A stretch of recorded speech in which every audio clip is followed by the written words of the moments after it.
I would say that your reluctance to address homosexuals as well as their civil rights is quite detrimental to their mental health. I'm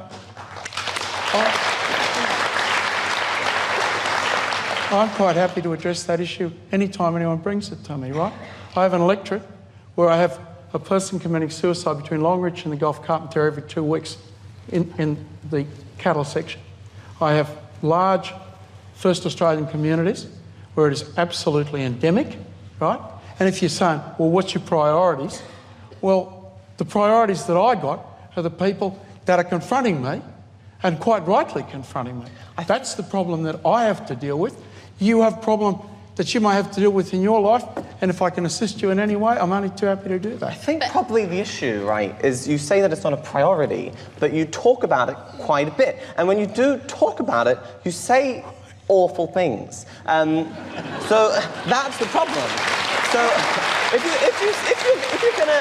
you're gonna go out there as an elected member of parliament and deny the existence of homosexuals in your electorate, which is kooky, adorable but kooky, of course people are going to get upset, right? And what worries me when I hear you talk like this, and I spent the day Googling you, and you're adorable, is you say a lot of really important, powerful things, right? Like what you've said tonight, I hear it and I think this is a guy that cares, and it's really important. When I hear you talk about dairy farmers and you say people in the cities should spend more than $2 on milk, I agree with you. But then when you go out and you deny the existence of homosexuals in North Queensland, they exist. There's an app called Grindr. I'll put it on your phone.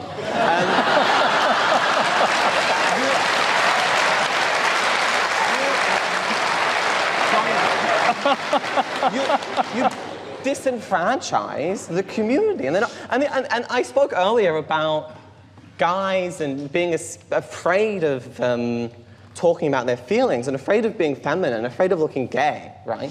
And that is all tied to the kind of homophobic talk you get all through society. If you are trying to talk about mental health, in one hand saying this is very important but these guys don't matter, then the whole community just falls apart.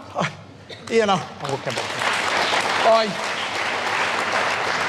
I most certainly have been guilty of cracking jokes upon myself, upon just about everyone. I don't think you were joking. I don't believe last time you were on the show you said you were joking. In the last 10 years, and Josh, you better be a bit careful about the truth here. In the last 7 years, I'm trying to go to my memory bank, I defy you to find a single statement that I have made in that period of time on this issue.